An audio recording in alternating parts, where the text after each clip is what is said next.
So it looks like we're back here again, with the US and China locked in another round of economic brinksmanship. And this time things might actually feel a little bit more serious, because on Friday, President Trump made headlines by announcing a 100% tariff on Chinese goods effective November 1st or even sooner. This comes right after when China announced new export restrictions on rare earth minerals. And well, the timing and stakes, it just couldn't be any bigger. If you're wondering what rare earths are and why they matter, think of them like the secret sauce behind modern technology. These minerals, with names you've probably never even heard of, they power everything from smartphones, EV batteries, and wind turbines to semiconductors and fighter jets. And the thing is that China actually controls about 70% of the world's supply of these rare earth minerals. So when Beijing says that it's tightening control over these exports, it's not just making life harder for the US. It's sending shockwaves through the entire global economy. Now Trump, in classic Trump fashion, he didn't go around and mince any words. He called China's move sinister and hostile and a moral disgrace. Then, not long after markets closed, he dropped the tariff bombshell, not just a symbolic increase, but a full doubling of existing tariffs to 100%, replacing all previous rates. And just for good measure, he also added that the US would be placing export controls on critical software, which sounds like another front in this escalating economic conflict. Now, let's actually talk about how all this plays out, because this isn't just something happening in a policy vacuum. It's going to touch real people, real businesses, and real wallets. Whether you're a Wall Street investor or a suburban parent trying to buy a new laptop for your kid. Now, the market reaction is it didn't wait long to even respond. Even before Trump officially announced the 100% tariffs, his earlier threat to retaliate had already scared investors. So by Friday's close, the Dow had dropped almost 900 points, nearly 2% in a single day, and the S&P 500 fell 2.7%, and the Nasdaq got hit the hardest, tumbling a full 3.6%. But why are people panicking?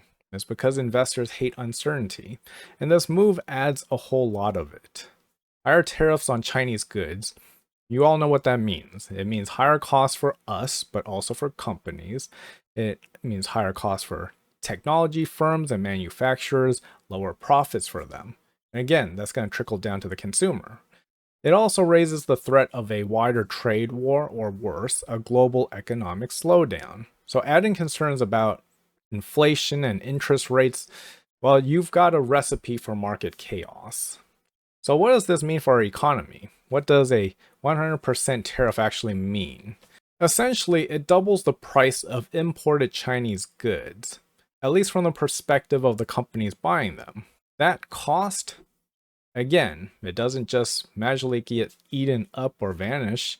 It gets passed down the chain, ending up oftentimes with higher prices for us, the customers.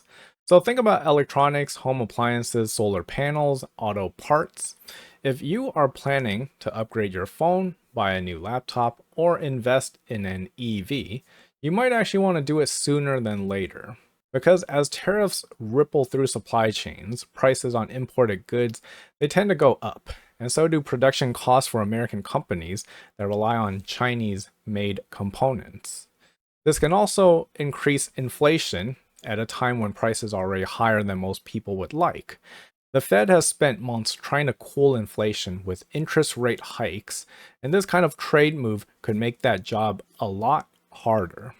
If prices rise again because of new tariffs, we could actually be in for another round of economic discomfort, especially for lower and middle income Americans, who are going to be hit the hardest by cost of living increases.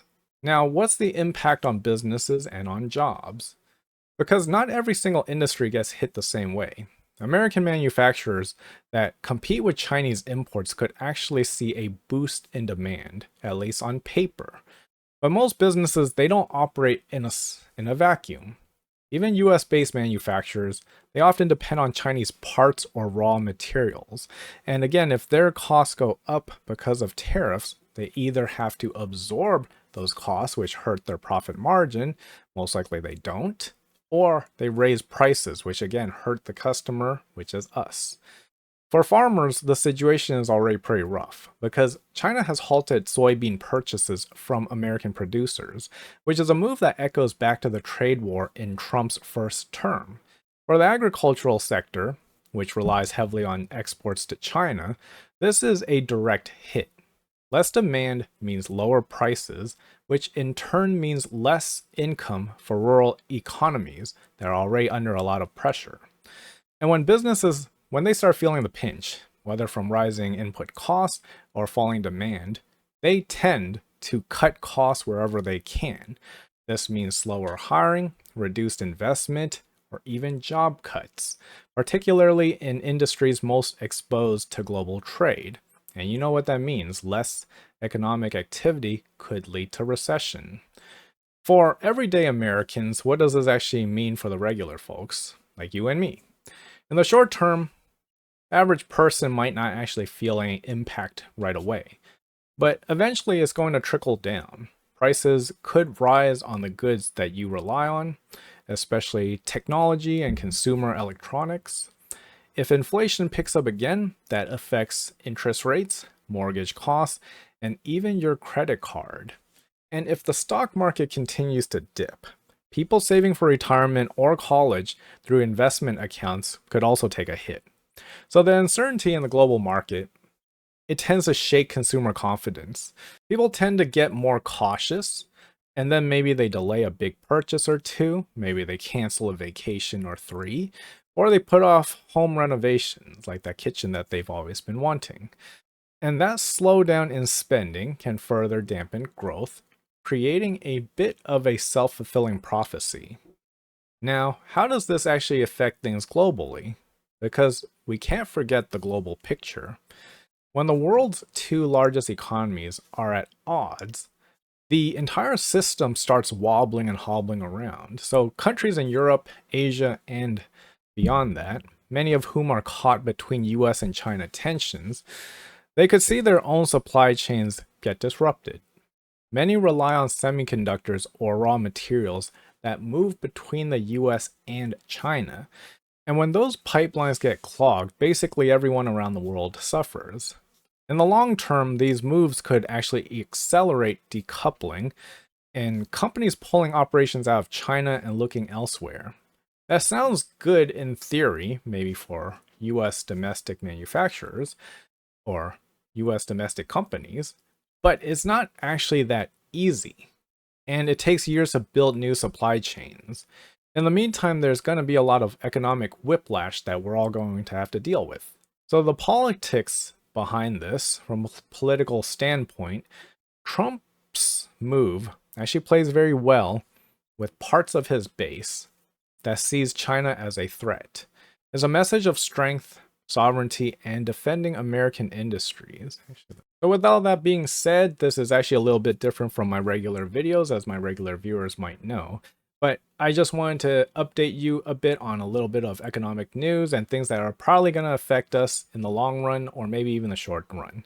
So if you found this video helpful, please hit the like button, subscribe, comment down below, and I will see you in the next one.